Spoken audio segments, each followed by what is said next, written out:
Ladies and gentlemen, welcome to another broadcast of The Soul of the Everyman on the ArtistFirst Radio Network. All past shows are archived, can be found in podcast form at ArtistFirst.com. And now here they are, we call them the wise ones, Michael and Margaret Lyons. Yes, that's us. The sick ones. Yeah, it's more like the sick ones. I don't know about the wise. We're on the air. We are completely healthy and do not have the SARS virus as far as you know. No, we have that Corona thing. I know. No. We're having Coronas right now, and that's what's making us sound so awesome. Actually, I sound a little bit like Luther Vandross, don't I? Really? Hello, everybody out there. My name is Luther. My name is Michael Lyons. And I'm Margaret. She's Margaret, and this is the Soul of the Everyman, where the points do not matter. And tonight's topic for $100 is, what is love? All answers must be in the form of a sonnet. Sonnet? Yes. You can send your sonnets to directly to the radio station, and Scott will score them, and we will award the prize. And you have to hurry up because a sonnet has, meter, pentameter, and all that other stuff, and you got no time. Anyway, tonight we are talking about. The topic is, and the boss graphic is, what is love? But it's got a little bit more to that. Number one, we referenced the song lyric, "Baby, Don't Hurt Me," which for those of you who were born in the 80s, was a great song. And really what we're really talking about is, love as a word and as a concept has, it is a thing, it is a noun, it is an action, it's a verb. And it's also, people use it to modify all kinds of things. So really what we thought, what our topic really is love. How do you define it? Is it something which is a thing? It's static, never ending. Is it something which is really more of an action? It's something that, as you said, that you don't have love until you give it away. It's something which you can't just possess. You have to actually, employ it. You have to wield your love. Wielding your love. Oh, Lord. And so, with apologies to Haddaway, we're going to discuss love. So, baby, don't hurt me. Go. Oh, man. Come on, I'm on meds. Leave me alone. Go. You're just too much sometimes. All right. Yes. What is love? We get confused, but on whether or not to look at it as a thing or as an action. Yep. And as you said, it's used to describe or modify different states and different items, adjective or adverb even. Yeah, absolutely. I mean, language always informs. So if you think of it that way, it's like, wow, what is this particular concept that it's so broad-based that it hits everything? People confuse it all the time. Mm-hmm. And go ahead, sorry. Well, it's just that it needs definition, because whenever anyone uses the word, you almost have to stop and try to figure out, well, what actually do they mean? Right. And I don't want to go into it, but there are, in other languages, Greek is one of them, where they have multiple words, multiple nouns for the various types of love. And this sort of classical idea embodies some of the things we're talking about here. When you say love and don't attach it to anything, just love, you start to think of it as sort of an absolute. And this is what we sometimes call this sort of idea of perfect love, of love which is transcendent, which is eternal, which is very closely connected with God. People say all the time, God is love, and what they really mean there is that this idea of a perfect, unattainable, sort of transcendent love is what we look to as not only just as, let's say, a characteristic of God, or even maybe all of God, but something which we aspire to, but really can't in any way attain. It's an unattainable, perfect state of love, and it doesn't have an attachment to anything. It's in essence this concept of God, but this attachment is not. You don't say God is love and mean that you're talking to some person or something. You're talking about this sort of absolute. All right. It's just that love itself has to do with that deep connection and caring, and it's got to be with another person. Okay, so to have it as an abstract without some sort of boundary, my what's the word I'm looking for? My thought about it, if you want to call it a thought, is that unless you actually are engaged in this state of love, you are not experiencing love. It becomes solely a mental exercise, a concept, very dry. There's this classification of love, which is brotherly love, and then there's another classification, which is amore, which is passionate love, and then et cetera, et cetera. But it becomes a mental exercise. How many states of love can you define? As opposed to, well, what is your experiential aspect about love? This is what you're here to learn. It's all based in relationship. So loving a thing, if you're truly loving, you're not going to be loving a thing. Yeah, well, I think that's where some of the confusion comes in, right? Because we talk about this idea of absolute love. I'm using the wrong word. It's the unconditional.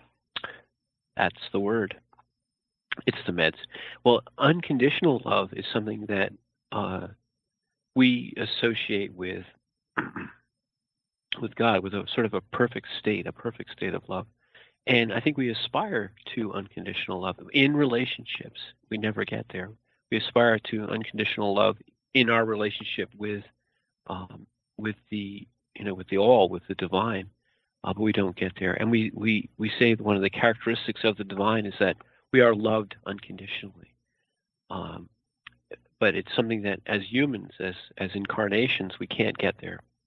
And I think your definition of love is a reflection of the unconditional, in that we reflect the unconditional love in our relationships with others, with people, on in the physical and in the emotional and in the spiritual, but person to person, not person to God. Or people use love again. You said it just now. They say, "Well, I love my car," or something. And what they're really not talking about is what we would consider in this context love. But they use that word all the time. That's where we have this dichotomy. And I'm really not talking about let's eschew the Greek for the moment, but it really comes down to this idea of a unconditional love, which we can't really ever attain in this physical, but yet we may be thought of as transitioning out of it into the physical, being here for a period of time, and then bringing ourselves back into communion with that unconditional love. But while we're here, you just said it. The most important thing about love is experiencing it and expressing it, and finding someone else, at least one other person, with whom you can sort of share this, this idea of love, and it takes many forms. But that's where I think the truest, if you will, love that we can have here is that kind of a love between persons. Well, but all that to the side, and it's all right. There's also this amazing love that you see in people. Let's say, overused example, we'll just pick Mother Teresa. This was a woman whose love for the people she was helping, and this was a tremendous number of incredibly disenfranchised and poverty-stricken people in the streets and slums of Calcutta. You can't say any other force could drive somebody to do that to the extent that she did, other than love. But yet it's certainly not a love which is it's not the love of two people. It's a love which is much closer to the absolute, or much closer to the unconditional. It's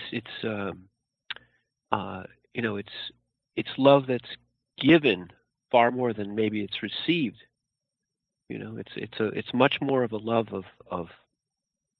of really radiating love from one person to so many that can't really bring back, can't give back the same degree. They can't love in the same order as a Mother Teresa. They can't love millions, but she can love millions.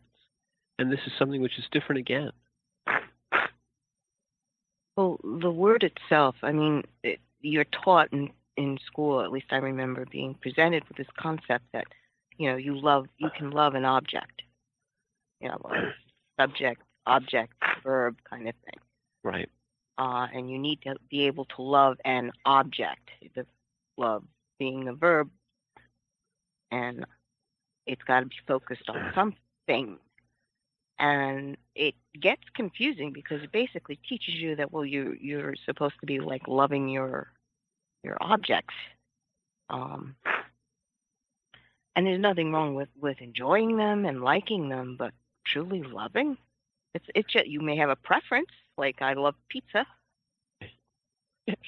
Okay, but that's not the same kind of love that you have for your child. Maybe your child loves pizza. Well, that's actually a great place to jump off a little bit. The love between parents and children is also sort of an asymmetrical love. The love between a Mother Teresa and all the people she was helping is very asymmetrical. But the love between parents and children is asymmetrical because you love these people who come into your lives, who you help incarnate, you bring them into your family. You birth them, feed them, care for their every need, every bodily need, their every physical need, their every emotional need. And there's an amazing, with all parents, there's an amazing amount of sacrifice that you go through for this new generation, for this new person that you've brought into the world. And it's asymmetrical. Yes, children love their parents, but they can't in any way be said to be equally able to do, to express what you're doing. You would never expect your child to do all the things that you do for them when they're just born, or when they're 1 year old or 2 years old, or for a very, very, very long time. So there's an amazing asymmetry to this love between the parent and the child, and yet,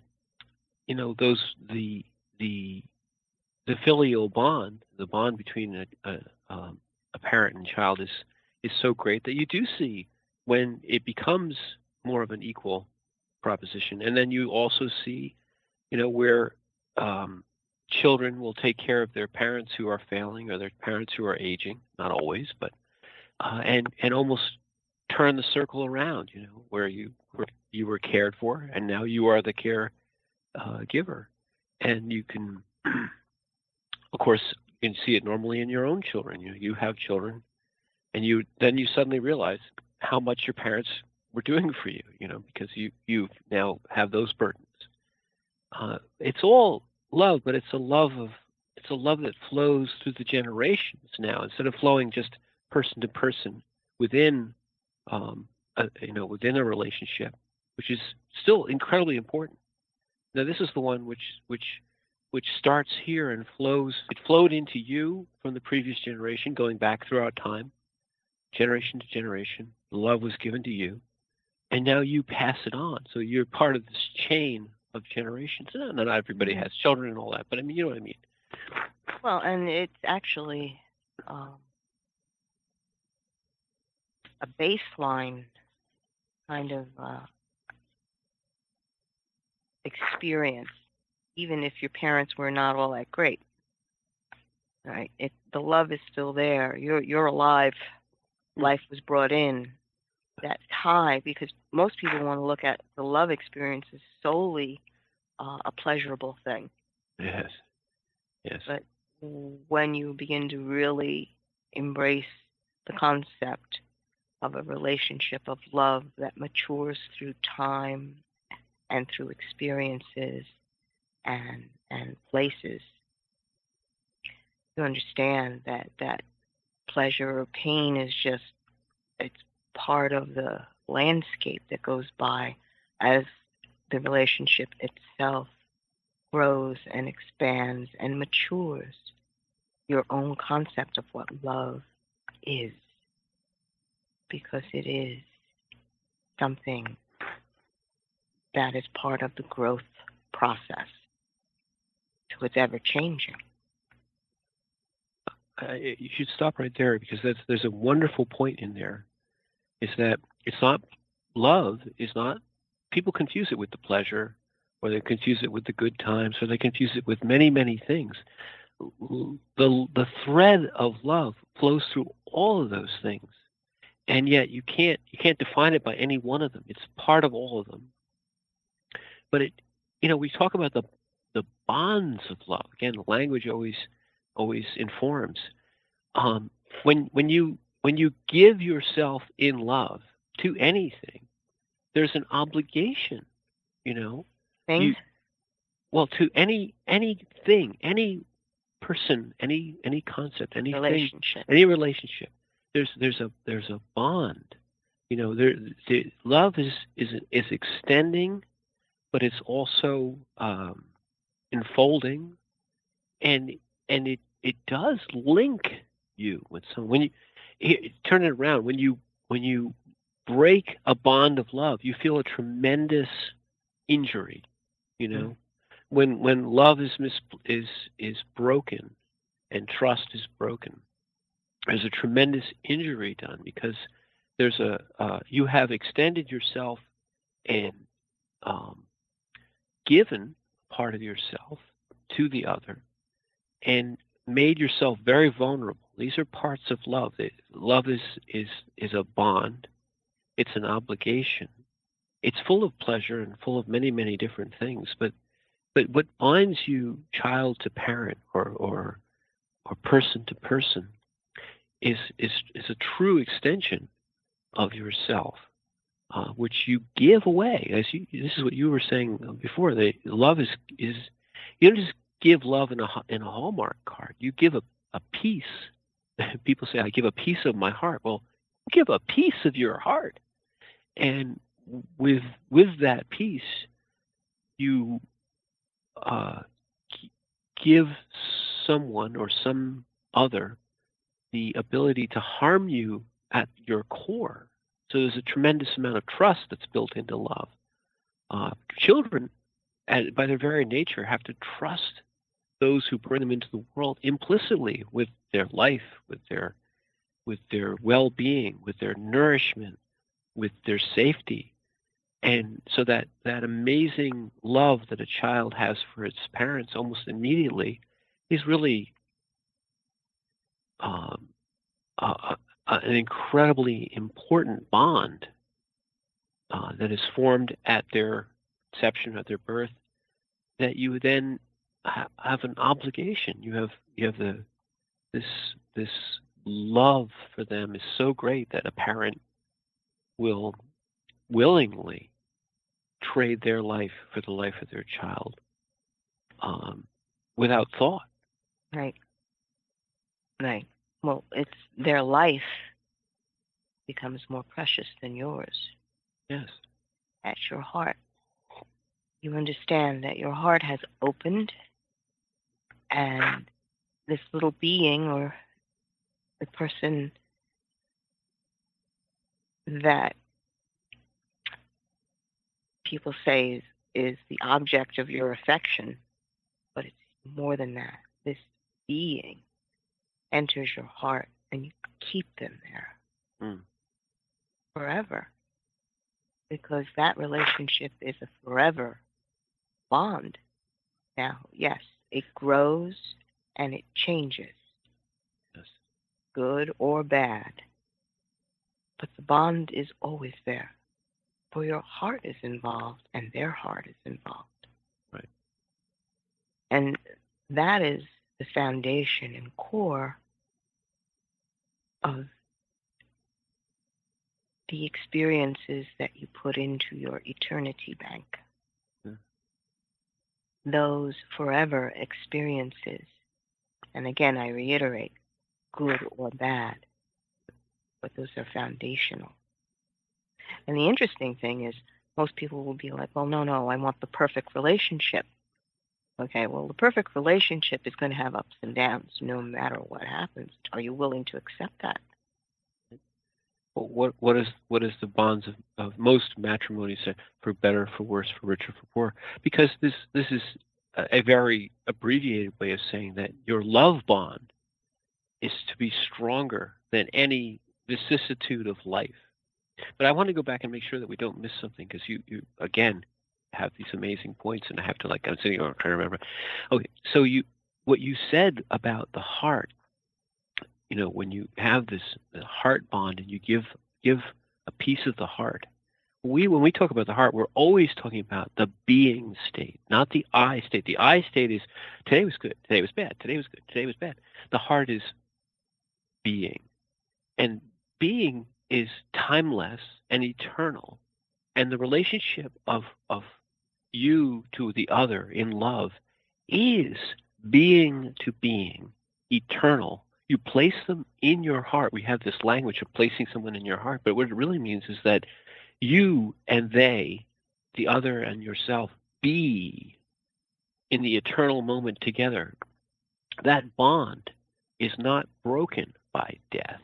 That bond is not broken by time. That bond is not broken by anything. In fact, it is the closest thing to eternity that we have, that you within your heart carry those relationships and bonds beyond your physical existence. Your physical existence is linked to the prior generation, which may not be here anymore. It's linked to the future generation that has not yet become. It doesn't matter, because the bond is eternal. It's linked to your child, whether they are with you here in the physical or not. It's linked to your significant other, in that the bond between the two exists whether they're together in the same room, whether they're separated by time, space, death, doesn't matter. The love is a being state, and therefore eternal state. You said bringing it back to your eternity bank. Mm-hmm. That's exactly it. Now, it reminds me, and I'm going to get a little scientific at this point, but everybody buckle up. I'm in. So bad. What is it called when the two electrons are paired up again? Entanglement. If you're talking about quantum entanglement.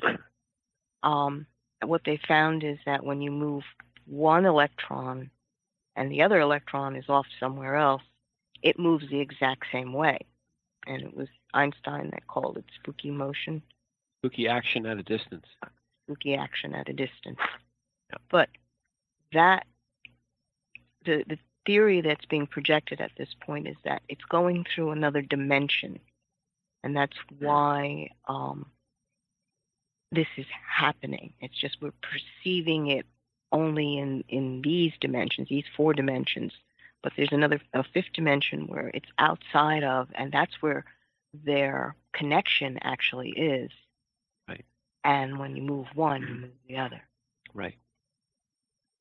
What happens if that is actually a projection of the motion and the relationship of love? If that becomes a representation. Exactly. And whether that has any basis in science or not doesn't really matter. The truth of it is that you do,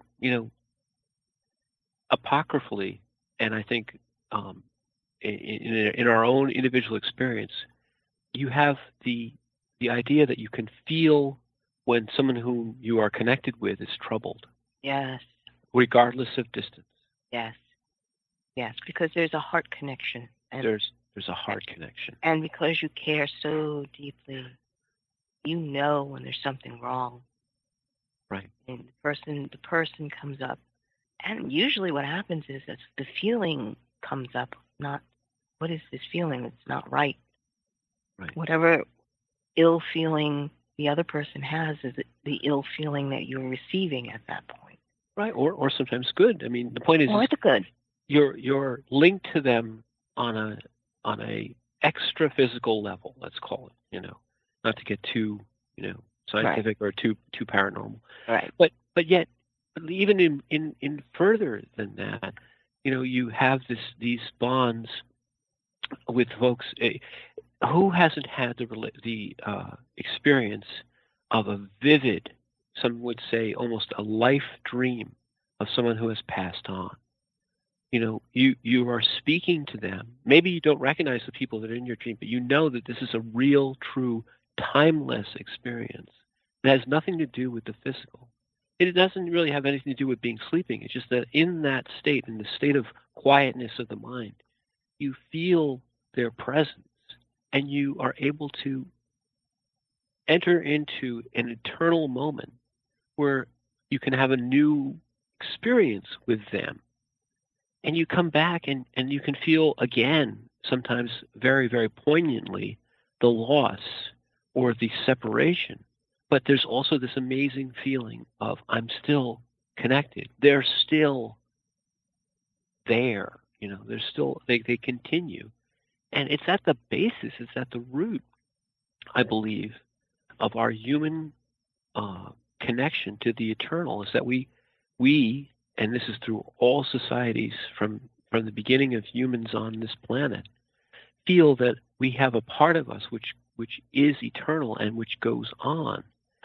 And, to your point, people have talked about the entanglement at a quantum level of the mind with the universe, if you will, right. And whether or not that is in some way related to this concept of soul. Okay. But really, is it some way related to the concept of eternity, of our real connection to the eternal? Yeah, it'd be a characteristic of what it is to be an eternal being. Right. And,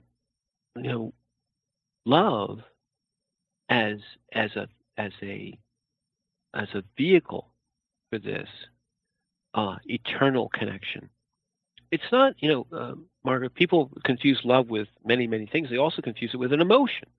Emotions are anger or sadness or happiness or whatever. Love is associated with all those things. You can be in love with someone and be incredibly angry or incredibly sad or incredibly happy. You have all kinds of emotions hung off of love, but love is not either defined or contained in any of them. It is not an emotion. It is, as we've been talking about, a state of being. Right. Right. As a state of being, actually, we probably should go back to the studio. Wait, I had a great segue. Okay, so. This is Luther Vandross. No, yes, let's take a little break. We'll take a state of being break. We'll go back to the studio and we'll talk a little bit more about the eternal love when we get back.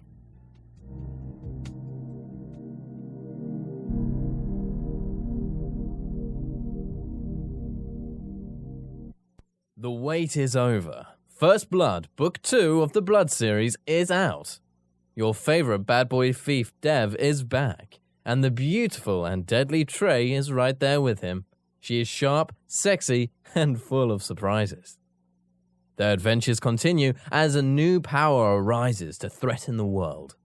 The heart of creation is under attack, and time is definitely not on their side as they battle against their enemies' undead hordes.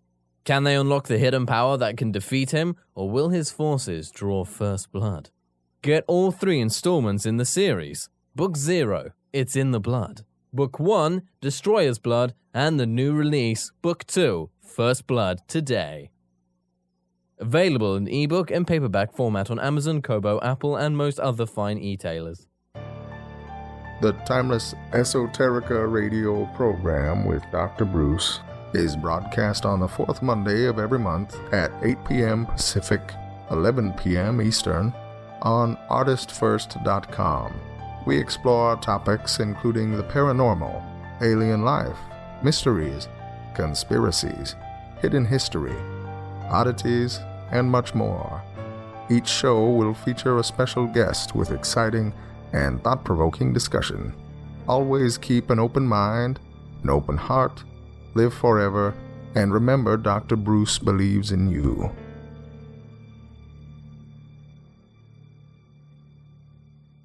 Rick Riordan fans, love mythology with plenty of action and humor? Destroyer's Blood is for you. The new fantasy novel by award-winning author Michael Lynes is Book 1 of the adventures of Dev Kalian, the Blood series. Follow Dev and his magic sword Betrayer as they are suddenly attacked and forced to return to Olympus to fight in a war they want no part in. The world of men and gods is about to be destroyed by Zeus's ancient foe, and only Dev and Trey can stop him. The conflict never stops, and the amazing twist will have you on the edge of your seat. Act now while the ebook is on sale for only 99 cents. Destroyer's Blood is available on Amazon.com, Barnes & Noble, iTunes, Kobo, and fine e-tailers everywhere. And while you're there, get the free prequel, It's in the Blood, available for a limited time. The Fat Man Gets Out of Bed is the latest book from Michael Lynes, the award-winning author of There is a Reaper. Featuring 13 original stories, this wide-ranging collection has everything. Forbidden love, gods versus demigods, weird invading aliens, sexy seductive artificial intelligence, and unusual passion between the living and the dead. All set amidst fantastic worlds of pain and loss and boundless joy. From the sublime to the macabre to the bittersweet, The Fat Man Gets Out of Bed will leave you breathless with laughter, brimming with tears, trembling with suspense. Available now on Amazon.com, Google Play, iTunes, Kobo, and fine e-tailers everywhere. Hi, this is Hannah Ruth from the band Wild Hum. Check out our new Americana Soul CD, Wild Hum, at our website, wildhum.music.com. And you are listening to the Artist First Radio Network. Thank you.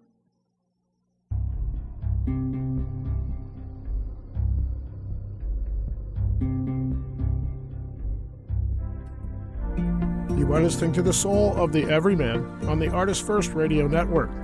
Want to send in a question or comment, hit us up at dj@artistfirst.com. Back to your hosts, Michael and Margaret Lynes. Thank you very much, C-Man. And the contest is still running, so get your sonnets, you got a half an hour to get your sonnets together. They do not have to be Shakespearean sonnets. They can be sonnets of any type, in case that makes it easier. Anyway, welcome back to the second half of The Soul of the Everyman. And tonight's topic is love. We talk about love a lot, but love is important. It should be talked about. Actually, it shouldn't be talked about. It should be experienced, and it should be practiced. It should be discussed. It should be disgusting. Love is disgusting, and it's wonderful too. It's all those things we mentioned that on our way going out. At the bottom of the last half hour, that love has aspects of all kinds of things. People confuse love with emotion. It's not an emotion. People confuse love, as we mentioned earlier in the half hour, with the ups, the downs. I love someone, but only if it's good, or only if it's good for me. And love has none of those things. Love has an eternal quality to it. It is a bond. There are the bonds of love, and we ceremonialize love in many different forms. The relationships that are true, the true relationships, are almost always founded in some aspect or in love itself. And there's one thing I wanted to bring up. We talked about it just briefly last half hour. There's the bonds of love that transcend they transcend the value you have on your own life. You would give your life willingly for the life of your child. Most people would give their life willingly for someone that they love, for their significant other, But yet there's even these situations where people will give their lives almost without thought for complete strangers. There is an aspect of love, the eternal aspect of love, which we understand at the level of binding us to other humans on the planet, at the level of at a level which is greater than our attachment to our own lives. When we see someone, when we have the bond of love with someone, it rises up, and we see that person is in existential danger. And this is not with people who are necessarily trained in police and fire and all that. No, just your average everyday human will literally throw themselves and put life and limb at risk, and oftentimes lose life and limb in the effort to save the life of another. And when they're asked afterwards, everyone will say, "Oh, I couldn't live with myself if I didn't do it." And really, it's because at that moment, the love bond, the eternal bond, human to human, outweighed everything else. And here on the Soul of the Everyman, that's a reflection of who we are, where we come from. We are not this, to quote a great philosopher, we are not this physical matter. I don't know who I'm quoting. We are eternal beings entangled with each other at a visceral, at an existential level, human being to human being. We have special relationships with certain human beings, our children, our parents, our lovers, but there's a relationship with all human beings that comes from our eternity bank, if you will, where we all come from. That relationship of all of us in the eternal, incarnated in the physical, can be manifest where it has nothing to do with our individual life here. This incarnation has to do with knowing that the relationship at that level outweighs the idea of just living another life. It may be the drugs talking, but I think I'm right here. I think that this being state of love is what drives people to put themselves in grave danger of losing their own life to save another. Well, at that point, it becomes apparent to you when you see someone who is in great danger, and the only thing you can do is I must save this person. And it's not even words. That whole impulse comes up to save them no matter what, and you don't even think of yourself. No. And that is an act of unconditional love.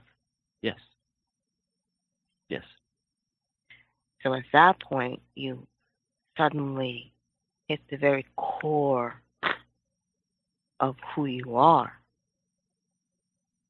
You are an extension of unconditional love in this plane of existence, this here and now. You are the manifestation of unconditional love. And that's one of the reasons why I truly believe that love and life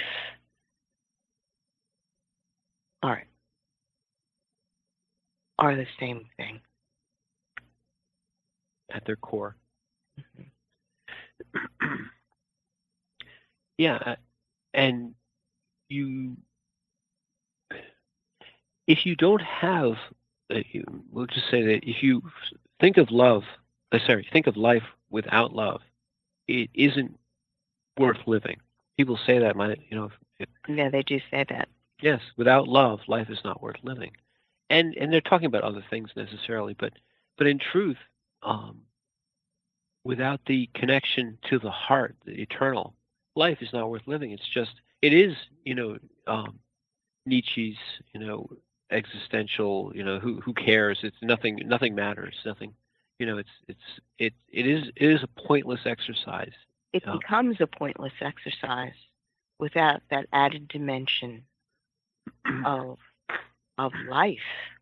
Exactly. Of purpose. What is your purpose? But to love. Right. To love. Right. Yeah. And to interact, let's say that the physical without interaction with the eternal is pointless. To be here and just be incarnate for 800,000 seconds or whatever the heck it is, and all you're doing is moving a couple of dust grains from there to there and back and forth again, and then you just fall into dust and you're nothing. Well, this is nihilism has, if you take love out of the equation, nihilism is incredibly understandable. You're like, yeah, this is pointless. Go ahead. Oh, it reminds me, the image that popped in is, how when you look at a flower, like one of the big ones, a sunflower. Sunflower. Yeah. Sunflower facing the sun.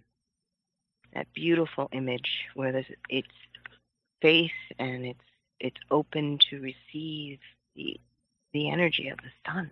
Right. Receiving it, drawing nourishment from it. And the shadow that it casts. And the shadow moves across the ground as the earth is rotating, or it looks as if the sun is crossing the sky. Right. But if you concentrate only on the shadow of what the sun has cast, that's the illusion. Yes. That's not life, but a projection on a two-dimensional plane of what you think life is. Cool.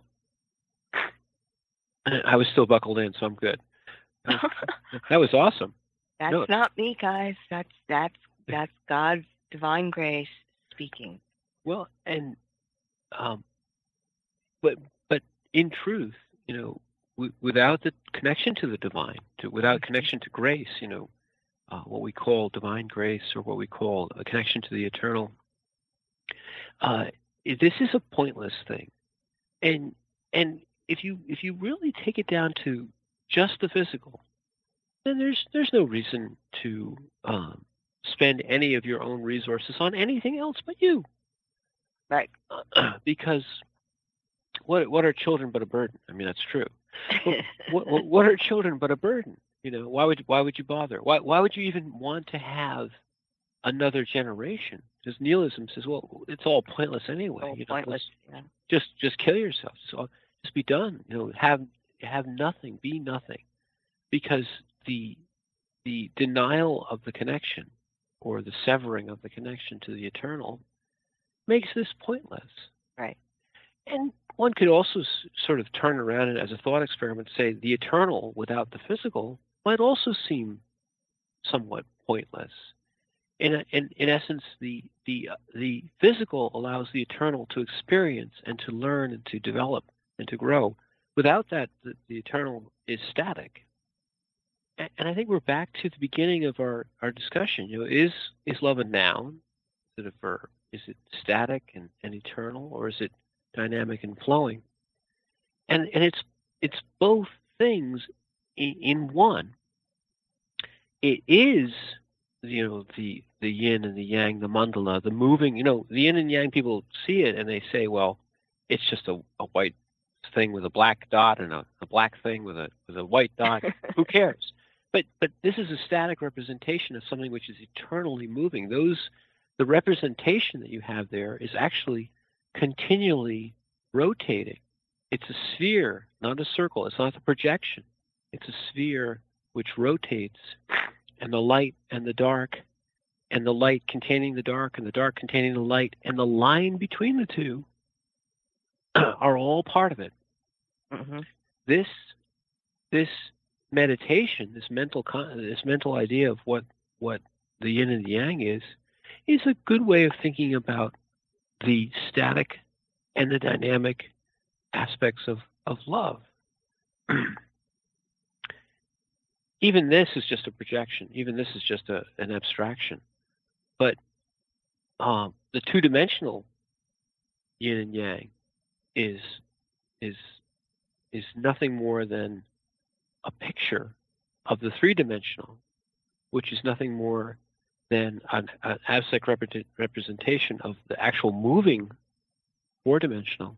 And then you mentioned, the entanglement. Let's say it's the fifth dimension. Maybe it's more. It's much more. But I'm just, we as little humans, how are we going to think past even the fourth dimension of time? We get completely confused. But projection into another dimension, a fifth, is understanding, acknowledging that you're more than just what you see and what you hear and think, and so much more. So we'll just project it out to the next level, which is the fifth dimensional entanglement.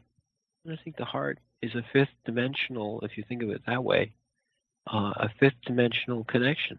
The eternity, the eternalness of the heart, and the entanglement, which is the bonds of love and the heart, are not constrained by time.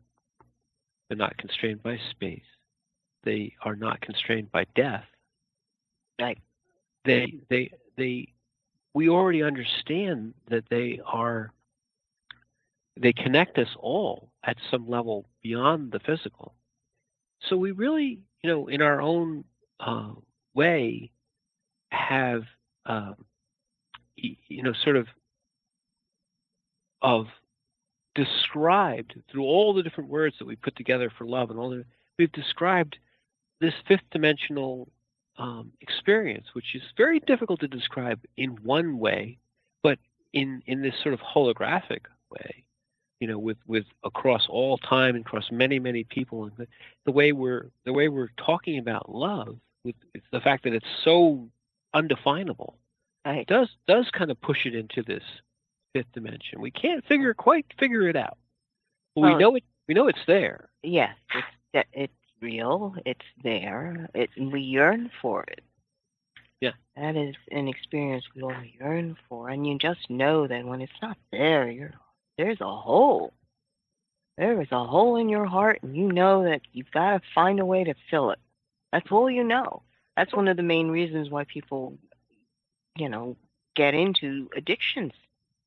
Because this emptiness is unbearable. If you actually allow yourself to feel that, it is almost like hell.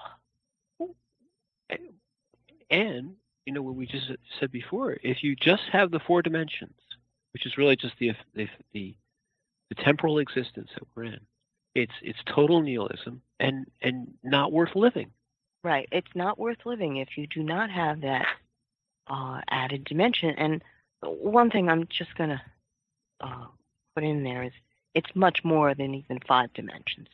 Yeah. Even with string theory, what are they saying? Projecting 11 dimensions, that 11th dimension curls in on itself. It's just, right. What do we know? Well, the latest one is yarn theory. They've determined that the whole universe is actually one giant Christmas sweater that's being knit. No. Yes. Yeah, I know you were coughing. We're very sick. Very. I'll speak. I'm very, very sick.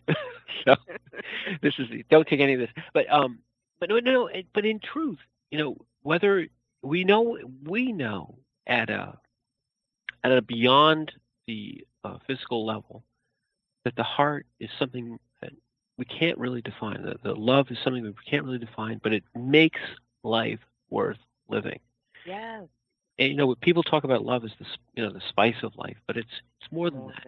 It is what makes life worth living. And if you don't have it, it's not worth living. Existence in and of itself as an end is pointless. It really is pointless. It's interesting because just as we get confused about love, we also get confused about life. Life is just classified as a time span. This is your life. But that's just, again, the projection of the shadow of the sunflower. That's what time is. That's just a projection across a span. Your life is much more than that. Just as love is much more than that. And again, I'm going to say it, life and love are actually the same thing. And if you try to separate the two, you literally wind up cutting a part of yourself off. Well, or you become less than a full being. You are severing part of your being away. And I think when again we're talking about we are in the sense that and I'm not going to limit this to just, but in the sense that beings understand relationship, that the being relationship, the love relationship, it is extra dimensional. It is certainly beyond, as we mentioned, it's beyond the dimension of time. It's beyond the dimension of space. It's beyond the physical constraints of your life and all those other things. It's beyond.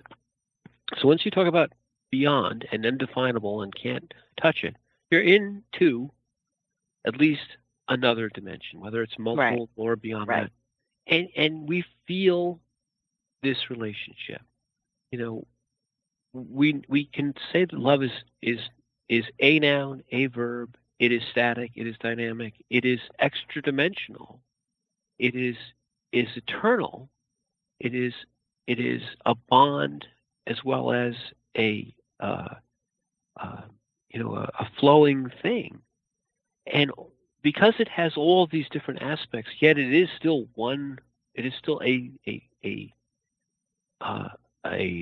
consistent thing. It is a thing that is consistent. It's not. These aren't all little pieces that we're just like falling together and throwing under one. No, it fulfills a large portion of the classical definition of a dimension.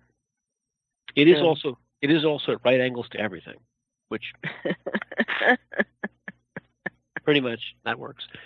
So as a classic way of looking at a fifth dimension, I think love fits the bill. And who knows how many more. Certainly we interact in let's call it the love field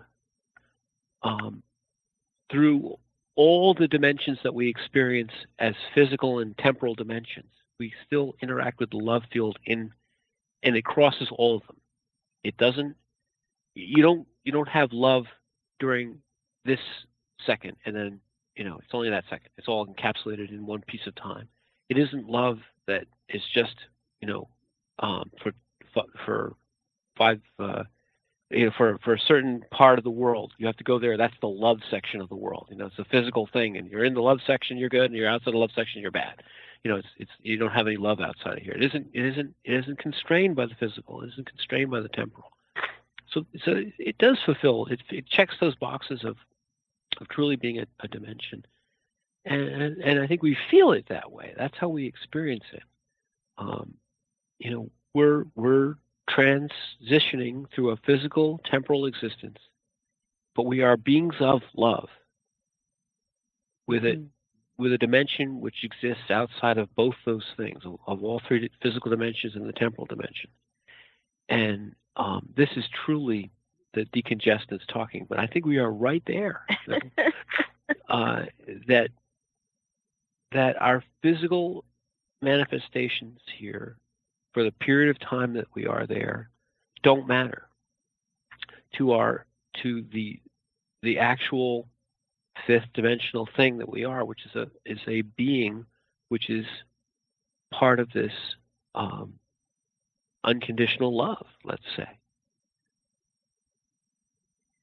What if? Think about this for a second. It's just a wild thought. But what if we beings that are in that multiple dimension state, the eternal beings, looked down and discovered a place where it seemed like part of the life that was created was in darkness, was frozen. The frequency was so low that they couldn't receive the light that's there, the life that's there. What if you, as that spirit part, decided, I'm going to go down there and help? Would you actually understand how miserable it actually is to be stuck down here? As a part of the frozen piece of creation. Call it matter, right? We are the frozen part of creation. Matter. All right. I'll take that. Yeah. This is the frozen part of creation. What if your whole purpose was to bring the spirit alive in all of the matter that is here? Yeah. Yes. Yeah. Infuse spirit into matter because it needs to have. This spirit. is we are in the midst of the transitional wave.